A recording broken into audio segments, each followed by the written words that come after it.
आज मैं हाथी पालने वालों के लिए बोलूँगा। जी हाँ, आपने बिल्कुल सही सुना मेरे दोस्तों। आज मैं हाथी पालने वालों के लिए बोलूँगा। ये वीडियो उन लोगों के लिए है जो हाथी पालते हैं।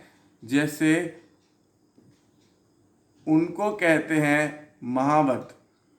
हाँ, हाथी पालने के लिए महावत बनना पड़ता है। और महावत जो है वो बचपन से हाथी पालते हैं, तभी उनको अनुभव होता है कि वो हाथी को कैसे पालें, पोसें और उनका ध्यान रखें। लेकिन कुछ कुछ बातें महावत नहीं जानते हैं कि हाथी को काबू में कैसे करना है। हाँ, महावत ये बात नहीं जानते हैं कि हाथी को काबू में कैसे करना है। हाथी को काबू में लाना बहुत ज़रूरी होता है, वरना वो बहुत तबाही मचा सकता है। मैंने केरला में हाथी की न्यूज़ यूट्यूब में बहुत देखी है कि वो तबाही मचा सकता है। और जंगल में जो हाथी होते हैं उनका तो कोई भरोसा नहीं होता। इसलिए हाथी को जब भी कोई महावत पाले तो उसको सबसे पहले, कोई भी हाथी अगर शांत खड़ा हो तो उसको लोहे की चेन पहना देनी चाहिए। अगर आप लोहे की चेन नहीं पहनाएंगे, सिंपल रस्सी पहना देंगे तो हाथी उसको तोड़ देगा। पर आप सिर्फ उसी हाथी को पहनाए लोहे की चेन जो उपद्रव करता हो। जो उपद्रव नहीं करता हो, जो हाथी शांत हो, एकदम शांत स्वभाव का, उसके साथ आप भूखा ना रखें, उसकी अच्छे से सेवा करें और उसको नहलाने के लिए आप नदी में ले जाएं।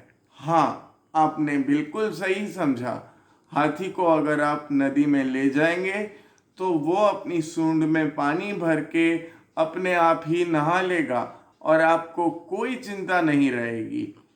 और हाथी को खिलाने के लिए आप गन्ने का उपयोग कर सकते हैं, मूंगफली का उपयोग कर सकते हैं, केले का उपयोग कर सकते हैं। जो भी चीज़ें हाथी को पसंद हों, वो सारी की सारी महावत को पता है।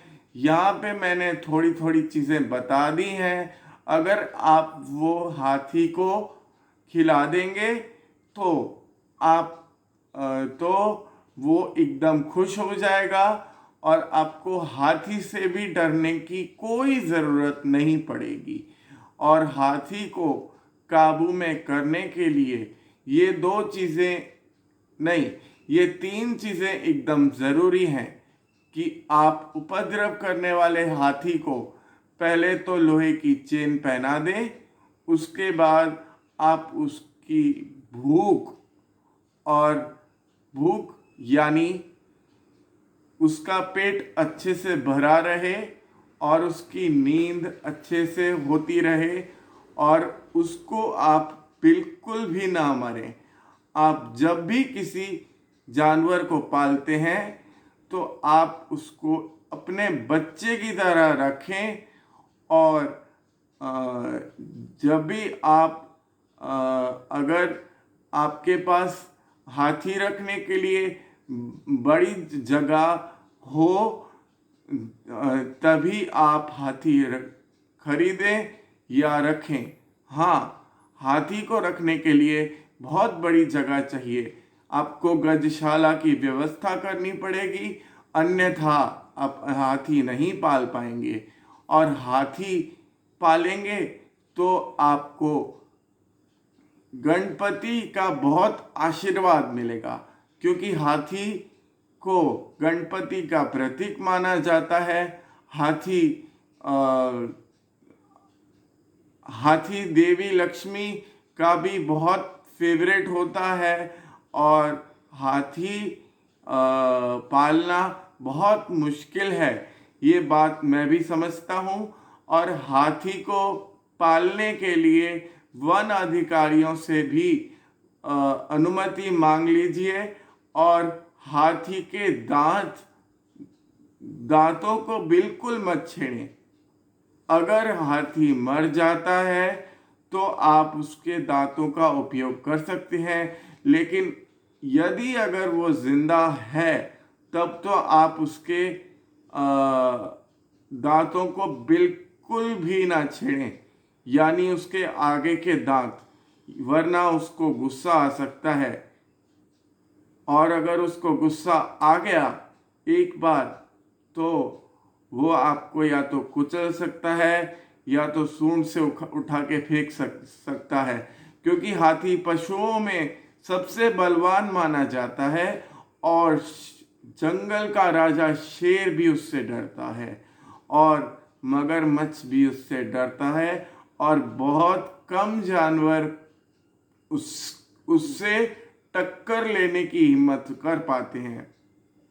और एक बात और, महावत के लिए मैं ये भी कहना चाहूँगा कि आप हाथी का ध्यान ऐसा रखें कि अगर हाथी के पाँव में कुछ कांटा वाटा भी चुभ जाए ना तो आप उसे निकालने की कोशिश ना करें।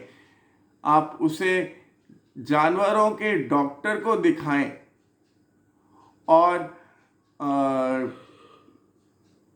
उसे इंसेक्ट से बचाएं, जीव जंतुओं से बचाएं, जैसे कि चींटी, मच्छर, मक्खी और कोई भी जीव जंतु उसे तंग करता हो तो आप उसे ना आने दें उसके पास, और पशु चिकित्सक से बार बार संपर्क करते रहें कि मैं हाथी का कैसे कैसे कैसे कैसे ध्यान रख सकता हूँ।